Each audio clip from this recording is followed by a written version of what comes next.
Assalamualaikum warahmatullahi wabarakatuh. Alhamdulillahirabbil alamin. Alhamdulillahilladzi anzala as-sakinata fi qulubil mu'minin liyazdadu imanan ma'a imanihim. Asyhadu an la ilaha illallah wahdahu la syarika lah wa asyhadu anna Muhammadan abduhu wa rasuluhu la nabiyya wa la rasulahu ba'dah. Faya ayuhal hadirun ittaqullah kama qala Allah Ta'ala fil kitabil aziz. A'udzu billahi minasy syaithanir rajim. Bismillahirrahmanirrahim. Ya ayyuhalladzina amanu taqullaha haqqa tuqatih wa la tamutunna illa wa antum muslimun. Allahumma la sahla illa ma ja'altahu sahla wa anta taj'al hasna idza syi'ta sahla. Amma ba'd. Hadirin Bapak Ibu jamaah sekalian ingkang insyaallah tansah dipun muliakan Allah. Sesarangan kesempatan ingkang mulia menika kalau diarahkan monggo tansah nambah rasa syukur kita wonten ngarsa dalem Allah taala bilih kesempatan enjang menika kita sami tasih pinaringan sedaya nikmat rahmatipun Allah sehingga saged netepi dawuh kewajiban Allah dhateng kita sami utamanipun kewajiban enjang menika kita saged nindakaken salat subuh kanthi berjamaah.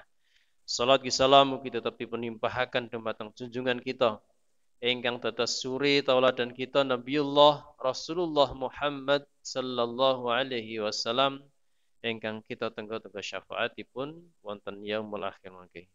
Hadirin jamaah sekalian ingkang dipun rahmati Allah. Enjang menika kajian kita kelajenganipun materi kelomben Al-Luqtah dan Al-Laqit. Luqtah itu adalah barang temuan. Kalau Al-Laqit itu anak temuan. Terus anak yang belum bisa mengurusi dirinya sendiri, kemudian ditemukan di jalan dan tidak ada wali, tidak ada keluarga, maka itu disebut lakit. Saniki zaman saya rusak niki saya kuatah lakit, Pak nggih. Anak bayi diguwak teng dalan, guwak nang perapatan, diguwak nang pos ronda, malah guwak nang sampah barang. Pengalaman 3 tahun yang lalu wonten kampung sebelah kula ditemukan bayi ingkang nembe lair niku teng pos ronda. Lah sinten ibuke, sinten bapake ora ngerti. Akhirnya dipunopeni diasuh kalian Pak Lurah. Kebetulan Pak Lurah mboten gadah putra. Dugi sakniki sekitar 3 tahun punan bocah. Nah, ini termasuk lakit, Pak. Anak temuan. Termasuk cah cilik sing dereng balik, dereng saged ngurusi awake dhewe. Urung iso golek pangan dhewe. Nah, niki termasuk lakit. Mas sekalian kang dipun rahmati Allah. Lajeng nomor kalih hukumipun mengasuh anak lakit menika fardu kifayah. Terus nek enten sak kampung menika nemu bayi diguwak nang perapatan, bayi diguwak nang arep masjid, bocah cilik sing ora genah bapak ibune sapa, niku wajib diasuh salah satu dari masyarakat mriki. Hukumipun fardu kifayah. Fardu kifayah niku nek pun enten sing ngopeni siji gugur kewajiban sanesipun, liyane ora dosa, Pak. Sami kalian hukumipun salat jenazah. Nah, salat jenazah niku nek sak kampung enek mati terus sing nyolatke siji tok Mbah Mutin tok, nggih niku pun sak kampung gugur kewajibane. Nek mati dalam keadaan muslim, sak kampung gak enak sing nyolatke, niku sak dosa, sak kampung kena dosa tantan. Sami lakit menika. Lakit menika menawi dipun temukan dalam satu kota, satu daerah, satu kampung, maka hukumipun fardu kifayah untuk mengasuh anak menika. Terus nek do wegah kabeh wis barang anake sapa? Iki anak zina. Ngopeni ya tuwas dadi molo. Kabeh sak kampung mboten enten sing ngopeni sehingga anak menika terlantar. Kalau bayi sampai bayi itu meninggal karena nggak ada yang ngurus, maka satu kampung kena dosa semuanya. Mila Allah merintahke wa ta'awanu 'alal birri wat taqwa, dan tolong menolonglah kalian dalam perkara kebaikan dan takwa. Nomor 3, status anak lakit menika secara hukum anak merdeka. Sebab setiap anak itu lahir dalam keadaan merdeka. Meskipun boten dados budak nek zaman semanten. Terus anak yang ditemukan itu tidak boleh dijadikan budak karena statusnya asalnya merdeka. Lajeng nomor sekawan. Nek menemukan anak lakit, sinten ingkang berhak menafkahi. Secara hukum yang punya kewajiban menafkahi anak lakit ini adalah Baitul Mal atau negara. Secara hukum, Pak. Terus nek enten tiyang nemokke bayi terus diopeni janjane Pak nek secara hukum Islam niku sing biayai pendidikan, biaya makan, biaya pakaian, biaya hidup itu yang menanggung adalah pemerintah. Dalam hal ini dalam hukum Islam Baitul Mal. Nek Baitul Mal mboten wonten berarti kewajiban sedaya kaum muslimin. Nek sing ngopeni siji Pak, berarti sak kampung kudu melu urunan. Nek pemerintahan mboten ngopeni biayanipun. Mula sak kampung mereka punya kewajiban membiayai. Hadisipun kados ingkang dipun ngendikaaken Umar bin Khattab nalika ditemukan seorang anak kecil, maka Umar mengatakan adhabu wa huwa harru walakal walahu wa alaina nafaqatahu. Anak ini statusnya merdeka. Jadi tidak boleh dijadikan budak.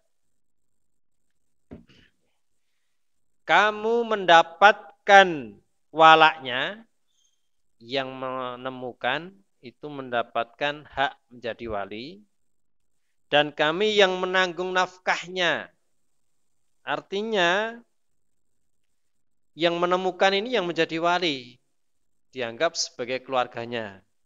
Sementara nafkah kami yang menanggung, kata Umar, karena masa itu Umar adalah sebagai khalifah. Sehingga biaya hidup anak itu, ya makannya, pakaiannya, pendidikan, itu ditanggung oleh negara. Dalam hal ini, Umar yang waktu itu menjadi khalifah. Lajeng nomor gangsal. Anak yang ditemukan itu, kalau hidup di negara muslim, maka statusnya anak itu secara otomatis harus beragama Islam.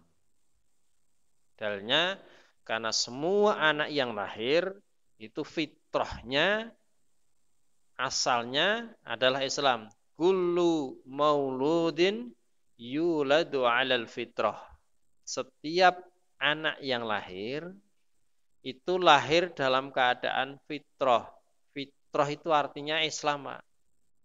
Mbah anake wong Hindu, mbah anake wong Buddha, mbah anake wong Nasrani, Yahudi, setiap bayi lahir itu lahir dalam keadaan fitrah. Semuanya mati, semuanya dalam keadaan Islam.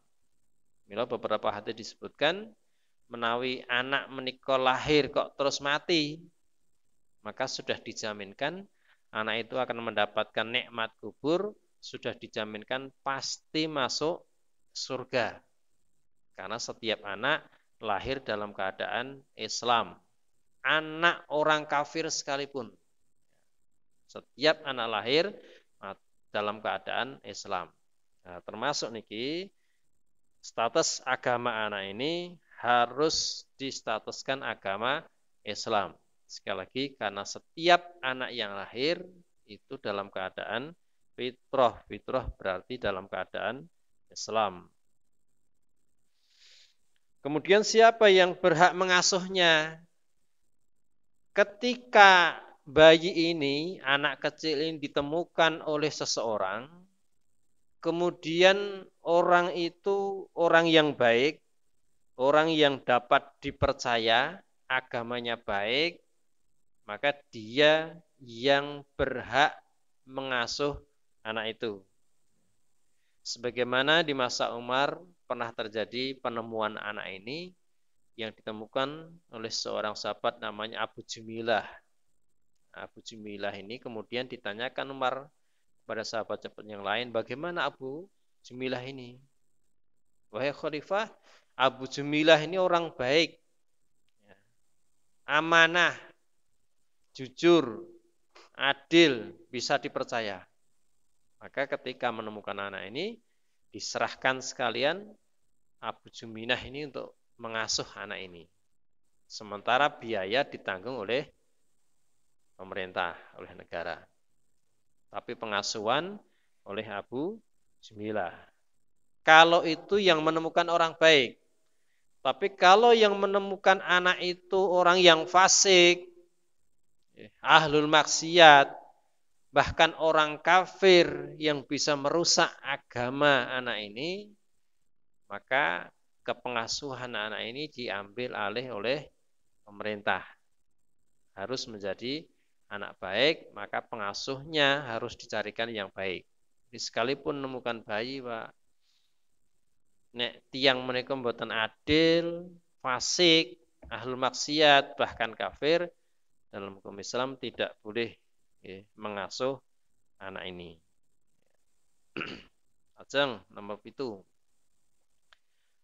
Dalam hal warisan, mahram, kemudian wali nikah, maka anak lakit ini tidak punya hak. Umpamanya anak lakit ini ketika ditemukan ditinggali duit 50 juta mana Pak. Nah, terus diasuh Pak Ahmad.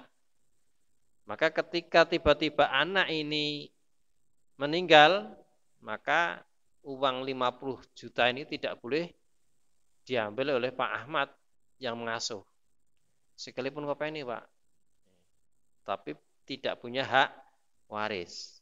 Nah, ini bedanya Pak, kita bedakan mangke antara anak lakit, anak angkat, anak zina, terus tunggal melih anak li'an. Nah, niki meh sami cuman bedanya sithik, Pak.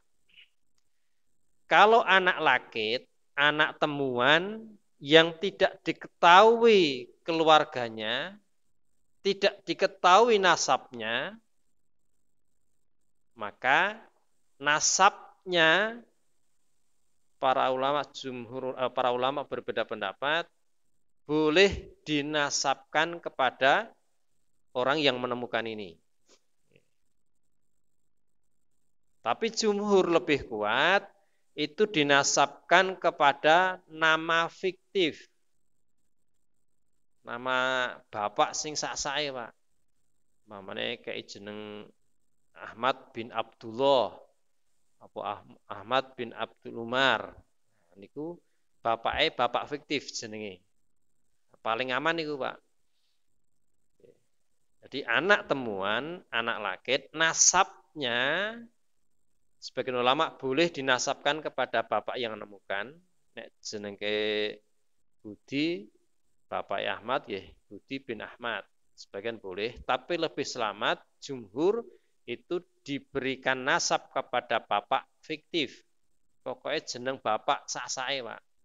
Karena apa? Bapak aslinya nggak temu. Lah beda kalian anak angkat, Pak. Anak angkat, terus satu ya anak lakit, anak angkat, anak zina, anak li'an. Kalau anak angkat, ini haram hukumnya, jumhur ulama sepakat haram hukumnya dinasabkan kepada bapak angkat. Adopsi, Pak. Adopsi, pengalihan nasab dari bapak aslinya ke bapak angkat, ini haram hukumnya. Termasuk dosa besar. Imam Al-Zahabi dalam kitab Al-Kabair menyebutkan dalam satu judul khusus, merubah nasab ini termasuk dosa besar. Sakit dipahami ini, Pak. Terus adopsi anak, bapaknya jelas, sinten bapaknya, kemudian dinasabkan kepada bapak angkatnya, gen kakak, gen apa dan sebagainya, dinasabkan kepada bapak angkatnya, maka ini haram. Nasab harus kepada bapak aslinya. Kalau diketahui itu bapaknya. Kecuali anak lakit, Pak. Nah, anak lakit kan bapak asli orang ngerti. Untuk nemu nang dalan Pak Esopo. Nah, maka lebih aman dicari bapak fiktif. Bapak sing jenenge sak-sae. Tapi sebagian membolehkan bapak angkatnya jadi nasabnya. Yang ketiga, anak zina. Anak zina statusnya nasabnya sama dengan anak angkat. Tidak boleh bapak biologisnya ini menjadi nasab. Bapak nasab. Nasabnya hanya boleh kepada ibu. Jadi bisa difahami nih, Pak. Jadi laki-laki perempuan berzina. Nah, setelah hamil atau setelah lahir baru dinikahkan. Nah, anak bayi ini sekalipun secara biologis nggih anake tenan, Pak. Secara di tes DNA betul-betul anake, Pak. Tapi secara hukum Islam itu tidak boleh dinasabkan. Tidak boleh dinasabkan kepada bapak yang hasilnya dari hasil zina. Kemudian yang keempat, anak li'an. Anak li'an itu sami, Pak. Anaknya tidak boleh dinasabkan kepada bapaknya, sekalipun itu bapak asli secara biologis. Kenapa anak li'an, Pak? Nanti kita atur kirinya nggih. Li'an napa li'an? Anak li'an itu anak hasil laknat kedua orang tua karena suami menuduh istrinya berbuat zina. Kalau seorang laki-laki menuduh wanita lain selain istrinya berbuat zina, maka harus menunjukkan bukti 4 orang saksi laki-laki yang melihat langsung. Kalau yang menuduh berbuat zina itu suaminya sendiri, suami menuduh istrinya berbuat zina, maka harus mendatangkan 4 orang saksi laki-laki yang melihat secara langsung sebagaimana timba masuk ke dalam sumur. Dan 8 pasang mata itu melihat bersamaan syaratnya. Jadi nek moro nek bolongan siji, terus nginjen moto siji, terus ganti-ganti wong papat, itu tidak sah, Pak. Jadi moto petang pasang kuwi kudu roh kabeh bareng. Roe nyoto ora mur tindih-tindihan tok, ning nyata sebagaimana timba masuk ke dalam sumur. Nek ngono kan gak mungkin, Pak. Lah nek di video. Nah, saniki zaman modern video, Pak. Nah, itu pun tidak sah.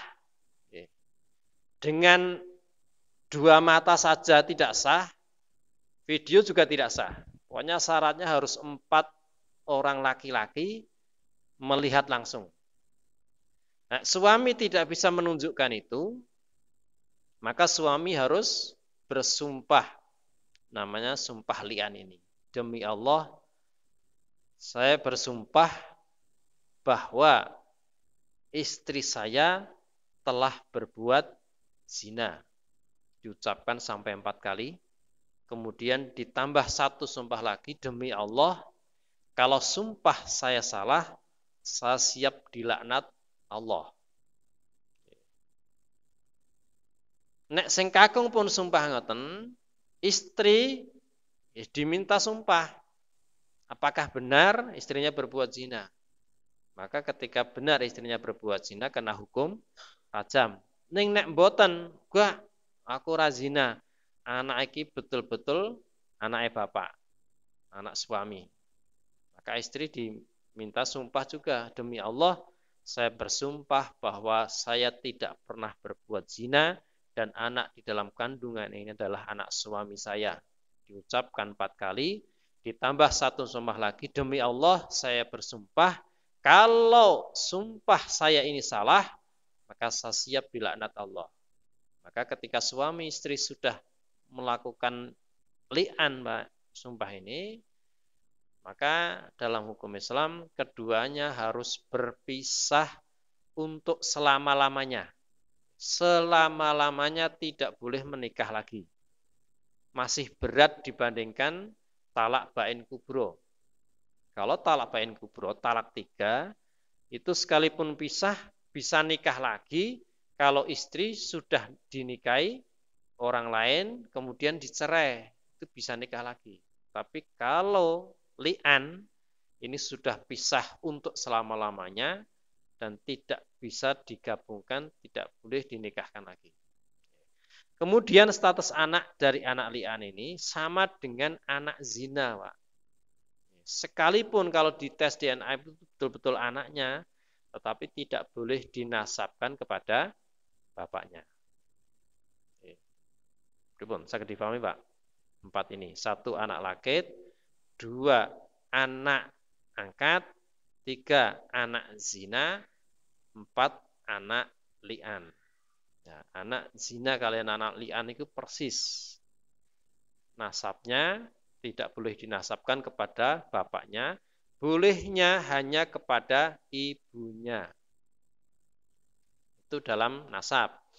Kemudian dalam perkara wali, Pak, mahram. Dalam perkara mahram, semuanya sepakat 4 ini tidak ada mahram dengan orang tuanya. Sekalipun untuk ngopeni kait bayi, nemu bayi cilik abang lagi lahir, adalah wedok, maka anak wedok niki boten mahram kalian bapakipun. Senajan ngopeni kait bayi, Pak, ning boten mahram. Sehingga nek mengke pun balik wis SMP, SMA, bapak niki ora oleh goncengke, ora oleh salaman, ora oleh melihat auratnya nang omah orang nganggo jilbab niku wis dosa sebab bukan mahram, senadyan untuk ngopeni kait bayi. Karena tidak ada mahram antara keduanya. Sami anak angkat, anak zina, anak li'an sami, Pak. 4 ini sami, tidak ada mahram dengan anak sing dipunopeni niki. Itu perkara mahram, tidak ada mahram, Pak. Terus ngapunten, jangan dianggap biasa, ini menjadi dosa besar. Ngopeni anak siji dinasabke dhewe itu dosa. Loro dianggap mahram. Itu dosa. Kalau anaknya laki-laki, maka kalau sudah dewasa tidak mahram dengan ibunya. Ora oleh salaman, ora oleh gonceng-goncengan, ora oleh membuka aurat di depannya karena bukan mahram. Kemudian yang ketiga, perwalian dalam nikah. Kalau kebetulan anak ini anak perempuan, diopeni ditemukan nang dalan, anak wedok kait cilik diopeni sampai dewasa wayai nikah, Pak. Nah, maka orang tua yang mengasuh ini tidak punya hak untuk menikahkan anak perempuan ini. Jadi tidak ada perwalian nikah dalam hal ini.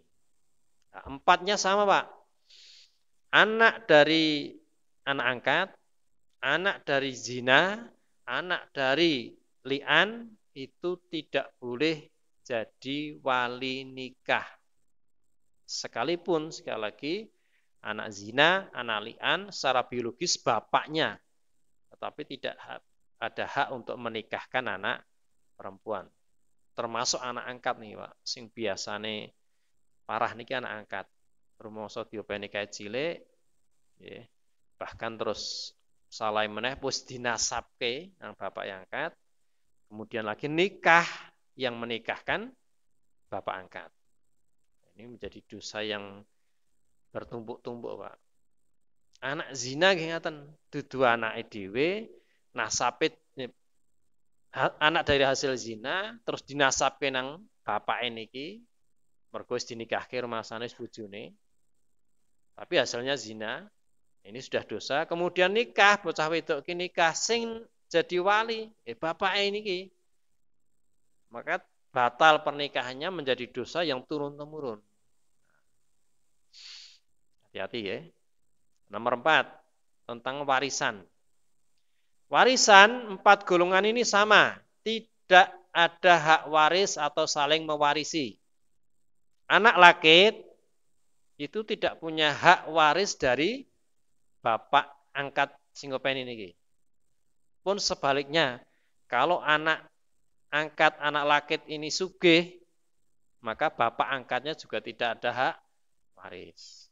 Nah, milo kita aturan ngelomben, nek ngangkat anak kok delalah awake disugih, Pak. Anake siji kuwi tok diopeni kae cilik terus gak enek tunggaliane. Milo ben harta kita bisa sampai kepada anak, bisanya dengan cara hibah, diserahke nalika taksih gesang. Ning nek pun bacot sedo, harta niku durung diserahke bocah, itu statusnya itu menjadi milik negara, milik Baitul Mal, Pak. Anak ini sepeser pun tidak punya hak waris secara hukum. Sama anak angkat, anak zina, anak li'an, itu semuanya tidak ada hak waris. Tidak mewarisi dan tidak mendapatkan warisan. 4 ini sama, Pak. Hadirin, jamaah sekalian yang dipun rahmati Allah. Niki status anak laki. Jadi meh podo anak angkat, anak li'an, anak zina, niku meh sami statusipun. Hadirin jamaah sekalian ingkang dipun rahmati Allah. Dugi niki enten pun letakkan.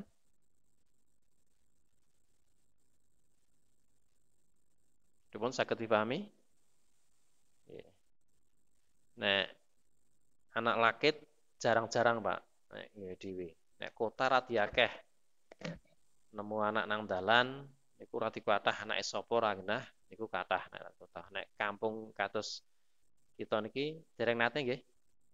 Urung enek bocah digowak nang dalan mboten nggih. Bayi digowak nang dalan mboten nenten kampung. Dalem teng pelosok. Oh, kampung sebelah. Nggih. Jarang-jarang nek teng kampung. Nek ngen kula dalam sejarah nggih nembe niku 3 tahun yang lalu itu menemukan bayi teng pos ronda. Diopeni Pak Lurah bisa niki. Niki statusnya anak laki. Nah, sing berat niku sing anak angkat. Mboten gadah anak, terus ngangkat anak. Nah, ini sekali lagi yang kena dosa itu karena merubah nasab yang kena dosa. Kemudian kedua menganggapnya sebagai mahram. Itu kena dosa lagi. Kemudian menjadikan wali nikah ketika anak ini nikah. Ini kena dosa lagi.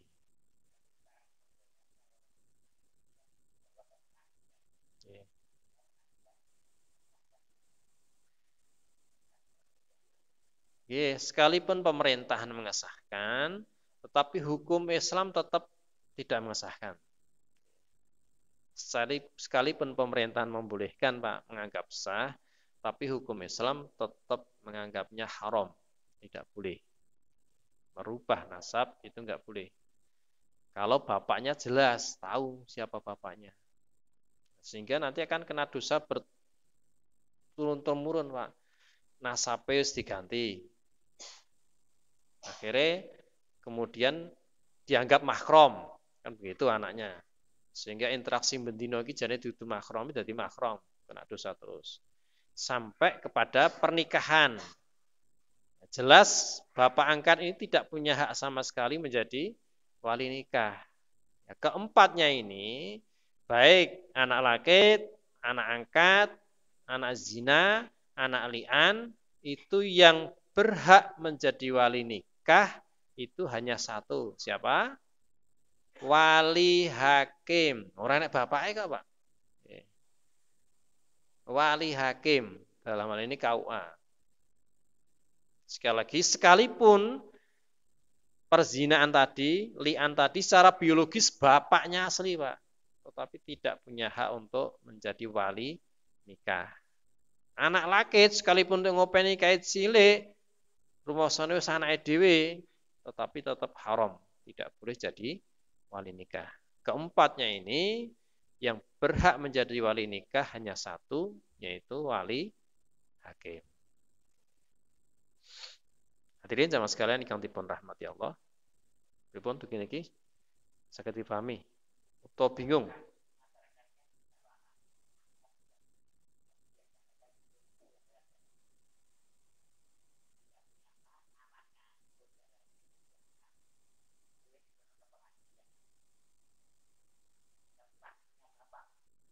Iya, tetap nek nasab tetap tidak boleh. Tapi mahram, lah ini carane ben iso dadi mahram ngene iki, Pak. Carane ben iso dadi mahram, ngangkat anak niku anak dari saudaranya. Jadi nek pengen ngangkat anak lanang itu dari saudara istri. Sehingga anak lanang niki mungkin nek dewasa kalian buke niku mahram. Nek pengen ngangkat anak wedok niku anak wedok dari saudara suami. Nah, sehingga nek dewasa niki mahram kalian bapak. Dadi gonceng-goncengke kena salaman kena membuka aurat di rumah boleh tanpa jilbaban. Tapi nasab tetap tidak bisa, Pak. Nasab itu tidak bisa dirubah. Mahram bisa diakali seperti itu. Atau cara kedua dengan susuan. Lha apa ya iso ngangkat anak kok orang di anak kok nyusoni, oh ya iso metu. Qadarullah, Pak, tetangga kampung kami itu ada, Pak. Orang di anak ngopeni bocah lagi lahir adalah anak wong nakal. Diopeni, disusoni, Pak. Qadarullah, Pak. Senajan gak pernah duwe anak, niku iso metu susune, Pak. Sebab syarat persusuan itu bisa menjadi mahram, itu syaratnya harus orang murdimi itu agak metu susune, kudu metu susune, hak dalam keadaan kenyang sampai 5 kali. Satu syaratnya menjadi saudara susuan itu kalau disusui sampai 5 kali dalam keadaan kenyang. Syaratnya. Dua, anak yang disusui ini bisa menjadi mahram kalau anak itu di bawah umur 2 tahun. Syaratnya anak itu harus umur di bawah 2 tahun. Nek ngepek anak kau wis 17 tahun disusoni, ya iki ora mahram. Minimal maksimal 2 tahun. Itu bisa menjadi mahram.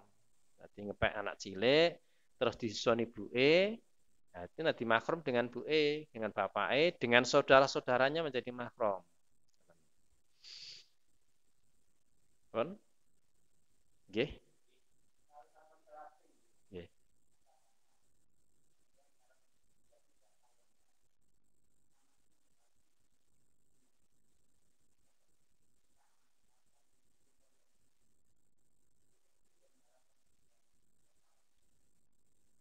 pun kebacut.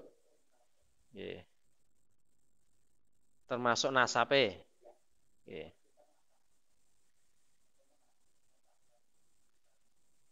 Kalau sudah terlanjur dan kebetulan semuanya masih hidup, anak masih hidup, bapak masih hidup, berusaha mengajukan perubahan nasab, cara membersihkan. Pengadilan bisa mengajukan perubahan nasab sebagai bentuk taubat kita kepada Allah. Sekarang kan tahu, nah, yang disik mereka orang ngerti. Kemudian cara bertobatnya berarti berhenti dari dosa itu. Cara berhenti berarti itu mengajukan perubahan nasab. Nasabnya harus dikembalikan kepada bapak aslinya. Nah, secara psikologis harus memberikan pengertian kepada anak angkat ini sekalian. Yen nek pun iso dikandani ya, Pak. Yen saya bukan bapak asline. Kadang-kadang kan didelik ya, Pak. Ora dikandake. Bapak aslinya sopo kan kadang-kadang malah didelik gini. Nah, ini semakin dosa lagi, Pak. Menjauhkan anak dari bapak aslinya. Dan kamu kalau niki enten ya ngopeni kait bayi. Terus angger rodok gede niku buke yang daerah suatu menika sok-sok nilii. Niku disengeni ora oleh nilii ngoten nggih. Nah, ini haram, Pak, berdosa, Pak. Jadi memisahkan ngopeni itu pahalanya besar. Mengasuh anak miskin, anak yatim itu pahalanya besar. Tapi yang menjadi dosa itu kalau merubah nasab kuwi.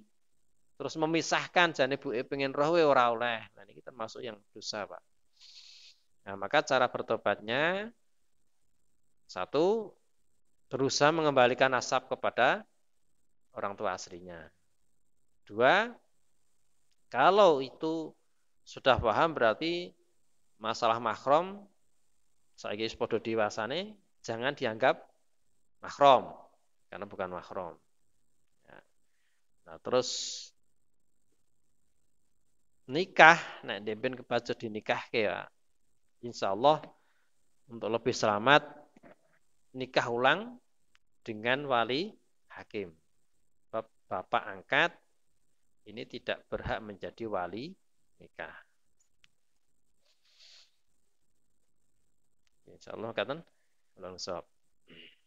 Mengatakan Bapak Ibu sama sekalian yang Allah hormati dan insyaallah dipunmulakan Allah. Ini yang sakit kita terakan, mugi sakit tambah dados pangertosan kagem kita sami. Bab materi niki jarang-jarang dipelajari. Luktoh, rakit, barang temuan anak-anak angkat ini jarang-jarang dipelajari. Mungkin kita sakit tambah pengertosan kita dalam hal ini sehingga kita selamat dari dosa. Katakan yang sakit kita terakan, kita akhiri majelis menika kanthi doa kita majelis. Subhanakallahumma hamdika asyhadu an la ilaha illa anta astaghfiruka wa atubu ilaik. Assalamualaikum warahmatullahi wabarakatuh.